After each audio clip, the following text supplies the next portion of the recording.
Thank you very much for the very nice introduction, and even more thanks for all your great leadership over the years and your remarkable friendship. And I will say that on most of those fights, I end up losing, but I think that's why you're called eminence. The tragic events, obviously, of the last 24 hours underscore the importance of all the work you're doing here today and that all of you live every day of your lives.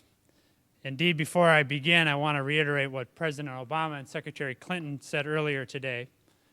The attack on our consulate in Libya and the murder of Ambassador Chris Stevens and 3 other Americans is an outrage, an act of senseless violence without any justification. Our thoughts and prayers are with the families of the Americans we lost, with our diplomats and development experts around the world, and we reaffirm our determination to carry on their very important work. That includes building a world that is safer, more secure, and the work that brings us together here tonight, a world where the dignity of all people and all faiths is respected. This work takes on added urgency given the truly abhorrent video that has offended so many people, Muslims and non-Muslims alike, in our country and around the world. So I want to commend Cardinal Dolan and the conference for your powerful statement today, that we need to be respectful of other religious traditions at the same time that we unequivocally proclaim that violence in the name of religion is wrong.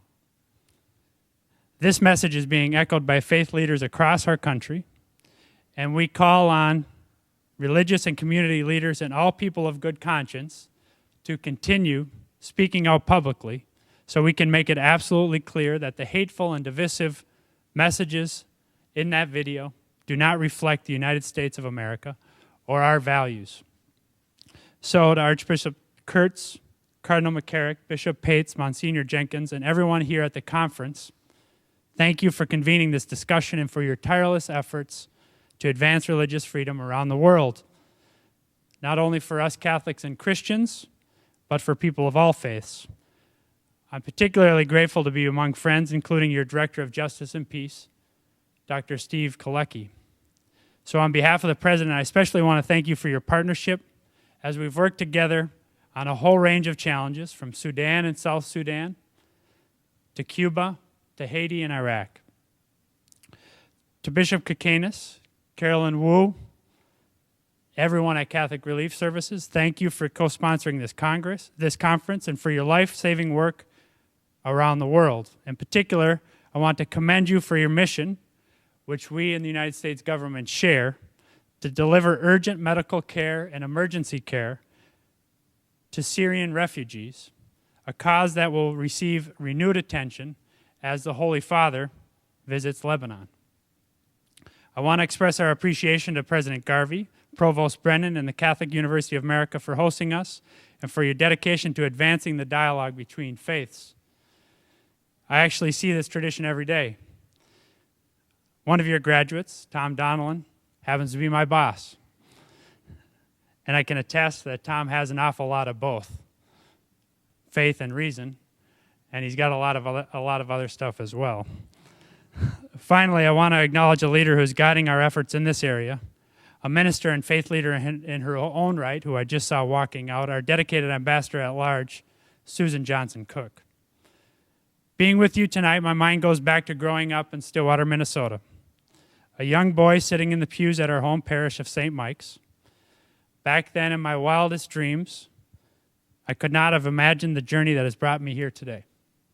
I couldn't have imagined traveling with then Senator Obama to Jerusalem, home to holy sites of the world's great religions.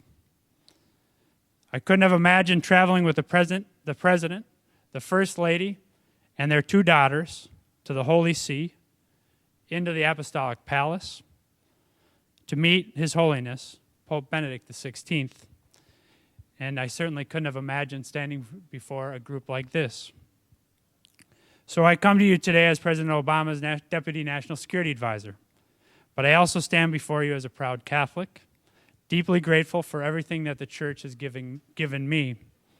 I'm one of 11 kids for whom Sunday after Mass sometimes meant football, but more often meant afternoons at church festivals. I'm indebted to the teachers who shaped me, from the Sisters of St. Joseph at St. Croix Catholic School, to the monks of St. John's, and to even some of those Jesuit professors at Georgetown. As a husband, father, and public servant, to include those beautiful kids in the back, I'm thankful for the counsel of and the wisdom of my older brothers, Bill, who was a priest, and Kevin, who is a priest, both of whom many of you know. I'm also honored to serve a president, a fellow brother in Christ, whose faith has been a guiding force in his own life. President Obama has described how his earliest inspirational leaders were the faith leaders of the civil rights movement, including Dr. King and, of course, Father Hesburgh. In fact, the president first entered public service through the church. His work as a young community organizer on the south side of Chicago was funded in part by the developing community projects of the Archdiocese of Chicago. He was inspired by the sermons and example of Joseph Cardinal Bernardini. He was touched by the generosity of congregations of different faiths. In part, he admits this, at least today, because he was broke and they fed him. As President Obama has said, after growing up in a household that wasn't particularly religious, it wasn't that experience working with pastors and lay people. It was that experience working with pastors and lay people that initially brought him to Christ. Those of you who have attended a National Prayer Breakfast or Easter prayer at the White House or our interfaith events have heard the president speak of how he draws strength and comfort from prayer. As a close advisor, I've seen how the president's faith informs both his thinking and how he confronts the challenges facing our nation. As he said, we can't leave our values at the door. You see this in the core beliefs that are at the root of his worldview, that we are all God's children, that we are summoned to a sense of empathy, to see ourselves and each other, and that, as he said at Notre Dame, we are bound together in service to others, especially the least of these. That in all our work we must be guided by that golden rule, that we do unto others as we would have done unto us.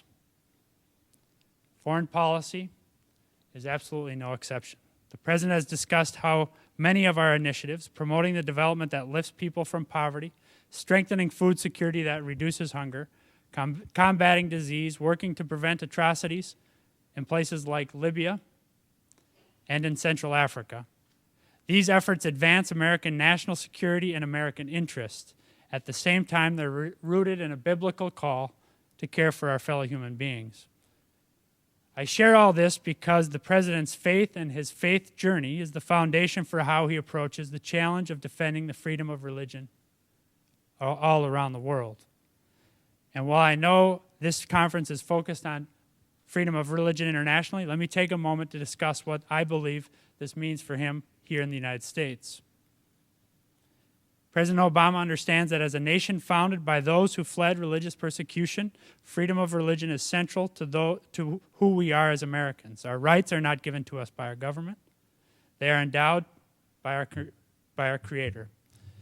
We recognize, as does the church, that we cannot live our lives to their fullest as authentic people without the freedom to be true to ourselves, including the right to worship as we choose. Freedom of religion, as you all know, is enshrined in the Constitution. In fact, our very First Amendment. We are a nation of Christians and Muslims, Jews and Hindus, and non-believers, the president said in his inaugural address, and this patchwork heritage is a strength, not a weakness. We were reminded of this yesterday as we marked the anniversary of September 11, and again today when the president said that we reject all efforts to denigrate the religious beliefs of others.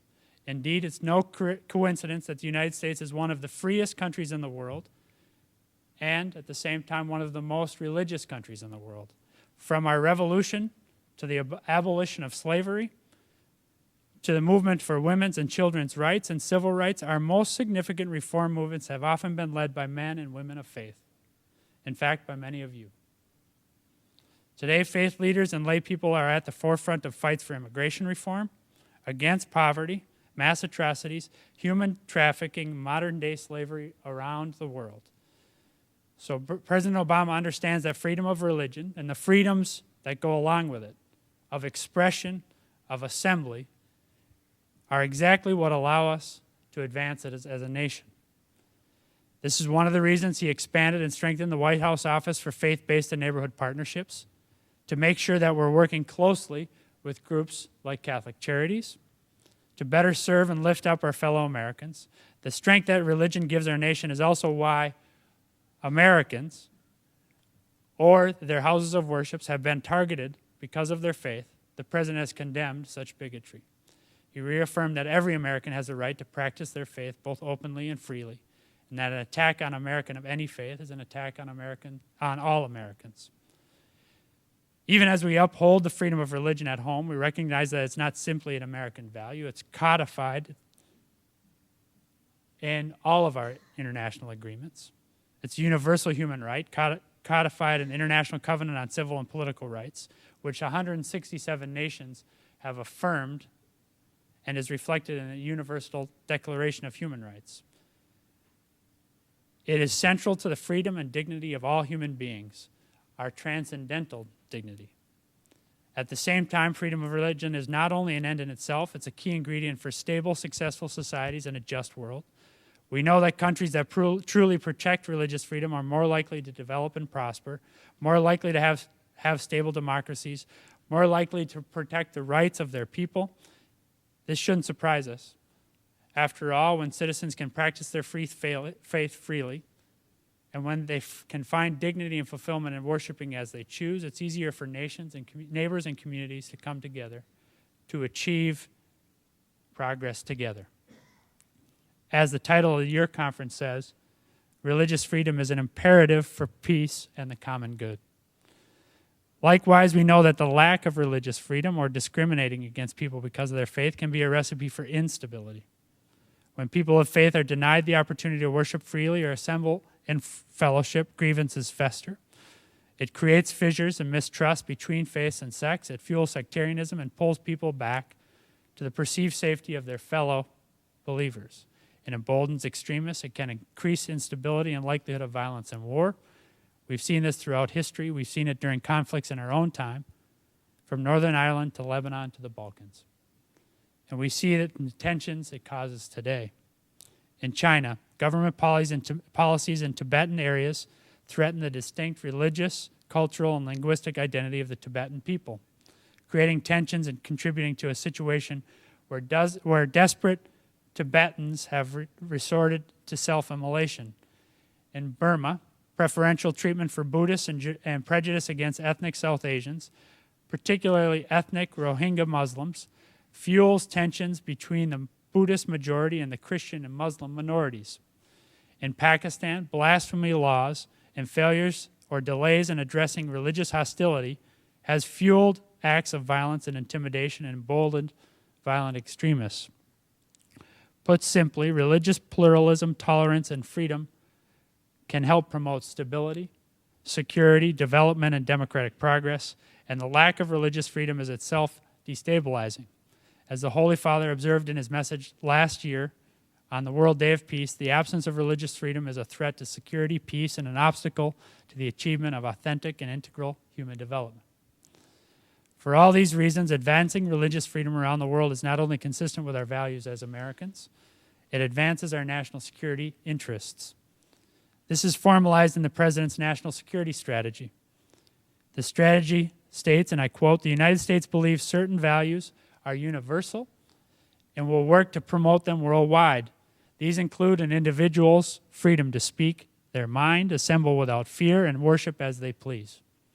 As Secretary Clinton has said, for the United States, religious freedom is a cherished constitutional value, a strategic national interest, and a foreign policy priority. This starts at the highest levels, at the very top, in fact, with the President himself. Through his words and deeds, the President has been a fierce advocate for the cause of religious freedom around the world, in public and private. I know, because I've seen it. I've been there. On his first trip overseas as president during his visit to Istanbul, he met with the Greek Orthodox Patriarch, the Armenian Archbishop, the Chief Rabbi of Istanbul, the Grand Mufti of Istanbul, and the Syrian Orthodox Archbishop. And in his speech to the Turkish parliament, he publicly called on Turkey to reopen the Greek Orthodox Halki Seminary in Istanbul, a message that the president and senior members of our administration have raised with their Turkish counterparts on numerous occasions since. When he went to Cairo and addressed Muslim communities around the world, President Obama memorably called for a new beginning between Muslim communities and the United States. But often overlooked was his forceful call for religious freedom in the Arab world. The richness of religious diversity must be upheld, he said, whether it is for Maronites in Lebanon or Copts in Egypt.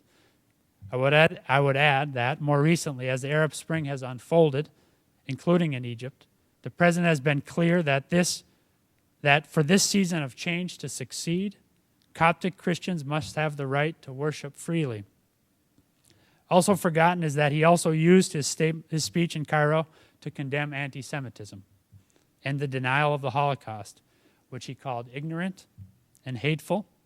And he called upon nations to recognize Israel's legitimacy and its right to exist in peace. In addition, he spoke out against the practice in some Western countries of dictating what clothes Muslim women can and cannot wear. We can't disguise hostility toward any religion, he said, behind the pretense of liberalism. When he went to China and spoke in Shanghai, the president was unapologetic about our advocacy for universal rights, such as the freedom of religion. They should be available to all people, including ethnic and religious minorities, he said, whether they are in the United States, China, or any nation. And I assure you, when he has met the Chinese President Hu or Vice President Xi Jinping, President Obama has spoken as directly and as candidly about the importance of China upholding human rights, including the freedom of religion. In fact, at virtually every stop on his travels, from Brazil to Ghana, from India to Indonesia, to the well of the United Nations General Assembly, President Obama has called upon people of all faiths to remember our common humanity and to overcome the differences of tribe and faith and sect, mindful, as he said in his Nobel Peace Prize address, that the spark of the divine lives within each of us. In short, time and again, personally, forcefully, in public and in private, the president has stood up for freedom of religion around the world, and he did so in the Rose Garden again today. In addition to meetings with faith leaders who champion religious freedom and interfaith dialogue, he visited houses of worship, such as the Metropolitan Cathedral of the Holy Savior in San Salvador, where he paid his respects to that hero, Archbishop Oscar Romero. And I know that when they were in Rio, the president and his family were moved by their visit to the iconic statue, Christ the Redeemer, which has inspired so many people around the world, the picture of which still adorns the West Wing. Beyond the president, Secretary Clinton has elevated religious freedom as a diplomatic priority. Secretary Clinton raises the issue in every region of the world at the highest level. In addition to Ambassador Cook, this truly is a team effort. And Michael Posner, our Assistant Secretary for Democracy, Human Rights, and Labor, we have a lifelong advocate for human rights, including religious freedom. Rashad Hussain, our Special Envoy to the Organization for Islamic Cooperation, and Farah Pandith, our Special Representative to Muslim communities, advocate for religious freedom as part of their engagement with Muslim communities around the world. Led by Hannah Rosenthal, who has served as our Special Envoy to monitor and combat anti-Semitism, we're standing up against the rising tide of anti-Semitism. That includes a remarkable event in which we brought religious leaders, including several imams, to visit Auschwitz and Dachau. As a result of that visit, these interfaith leaders joined a powerful statement condemning all forms of anti-Semitism, including Holocaust denial. Our efforts have taken on a new sense of urgency because, as we all know, around the world, freedom of religion is under attack. In many countries, the pressure, the restrictions, the suppression, the persecution and violence against religious minorities is increasing Today, more than 1 billion people live under governments that systematically repress religious freedom. More than 1 billion people. It's been estimated that the vast majority of the world's people, some 70%, live in countries with serious restrictions on religious freedom. Our most recent report on international religious freedom, released in July, documents this disturbing and growing trend. Specifically, it documents 8 states of particular concern: Burma, China, Eritrea, Iran, North Korea, Saudi Arabia, Sudan, and Uzbekistan. With the remainder of my time tonight, let me address several countries that I know are of special interest to this conference. And I want to discuss the actions that the Obama administration is taking in response, and sometimes in public, sometimes in private, but always guided by our commitment to pursue the most effective way to achieve results for those who are persecuted because of their faith. In Asia, China continues to outlaw and imprison the worshipers of religious and spiritual groups, including unregistered Christian churches and Tibetan Buddhists. In addition to the President's personal advocacy and engagement that I've already mentioned, the need for China to uphold religious freedom is a key element at other levels of our engagement with China. At our annual Human Rights Dialogue with China, for example, religious freedom has been one of the main agenda items, and we brought Chinese officials to meet with Cardinal McCarrick and Catholic Charities to see how religious organizations provide crucial social services. Going forward, we will continue to urge China to uphold universal rights, including freedom of religion, as a vital ingredient of a stable and prosperous society. In Burma, while some restrictions on religious activity have been eased, others remain, including the continued imprisonment of Buddhist monks. As part of our broader engagement to encourage reform, our new ambassador to Burma continues to work on behalf of justice and dignity for victims of religious persecution. In Vietnam, despite some progress, threats and harassment of the faithful continue, in particular against Christians, Catholics principally, and worshipers are imprisoned, including Father Nguyen Van Ly. We therefore continue to maintain close contact with religious leaders and dissidents, and have made religious freedom a focus of the U.S.-Vietnam Human Rights Dialogue. In Africa, sustained American diplomacy helped to avert a catastrophe in Sudan and usher in the birth of the world's newest nation, a free and independent South Sudan. And our efforts continue as we urge both Sudan and South Sudan to protect religious minorities and resolve their differences peacefully. Meanwhile, in Nigeria, both Christians and Muslims continue to live in fear of violence and attacks by the extremist sect Boko Haram, and the incitement of communal violence at times goes unpunished.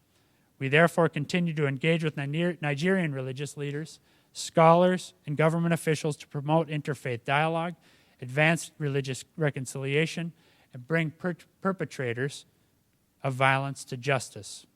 Across the Middle East and Southwest Asia, as today's events in the region remind us, we need to continue working on behalf of a future where people of different faiths live side by side in peace, as they have done in many cities and communities for many, many centuries. In Iran, we welcome the release of Pastor Yusuf Nadarkhani, who faced execution solely because he refuses to recant his Christian faith. And we continue to call on Iran to release those in prison simply because of their religious beliefs, and to end the suppression of religious minorities, including Sufi Muslims, the Baha'i, and Christians. In Iraq, where recent years have seen outrageous attacks on the faithful, including Shia pilgrims and Christians, we continue to work closely with our Iraqi partners on behalf of an Iraq where all faiths and sects are protected. In Afghanistan, we welcomed the release last year of 2 converts from Islam who had been charged with apostasy and sentenced to death. And our work to build an enduring partnership with the Afghan people includes a commitment to the security and dignity of all Afghans, regardless of sect or faith. In Pakistan, we welcome the release of a young Christian girl charged with blasphemy, and we welcome the steps Islamabad has taken to recognize religious minorities and promote national harmony. Still, we continue to call on Pakistan to end the mistreatment of minorities and reform blasphemy laws. And of course, this Arab Spring and the transitions now underway in several countries present both opportunity and urgent challenge when it comes to freedom of religion. This includes Egypt. We were all inspired last year by the images in Tahrir Square. Egyptians coming together, Muslims and Christians alike, to demand change. Christians protecting Muslims in prayer, and Muslims protecting Christians during Mass. Since then, we've seen some signs of greater inclusiveness, including a new anti-discrimination law and the reopening of some churches. President Morsi has pledged to be a president for all Egyptians, and we will continue to look to him to follow through on that commitment.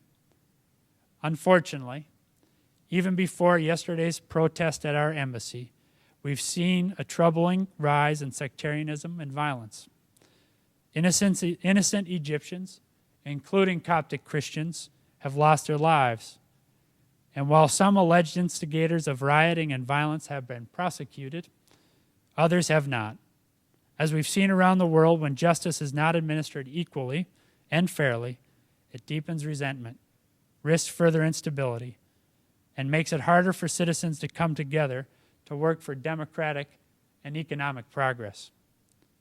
Protecting religious freedom and religious minorities in Egypt is therefore a key element of our engagement in Cairo.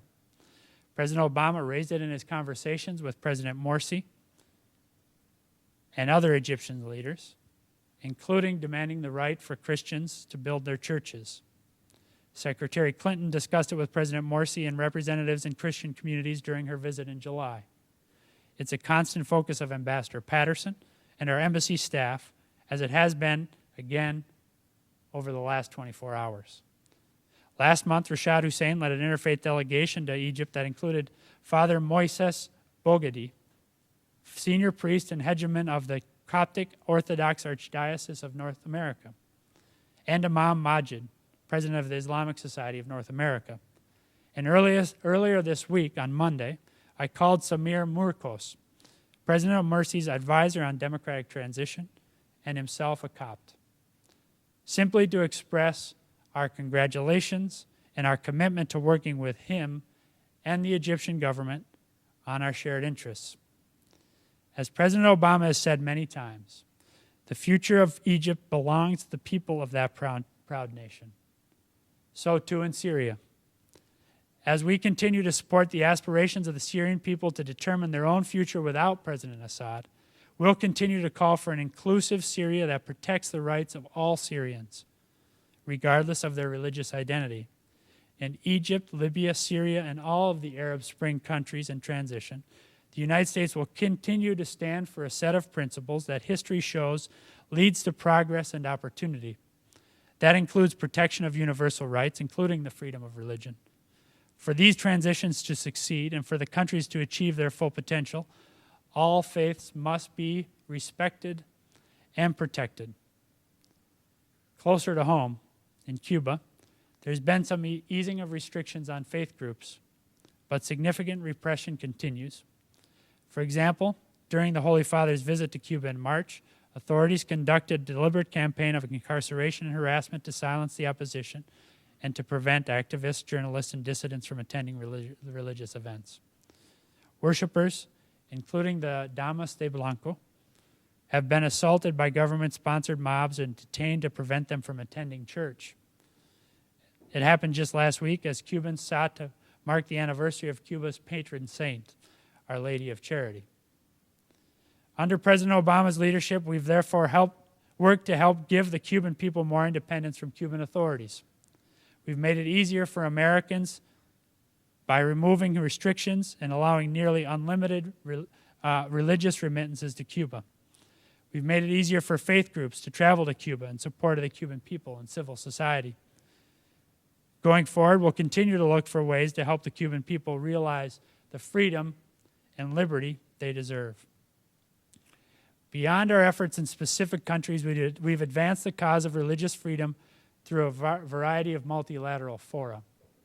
We have continued to oppose efforts, including at the United Nations, to ban so-called defamation of religion, because we believe that such measures, including blasphemy laws, will be wielded to silence free expression and suppress religious minorities.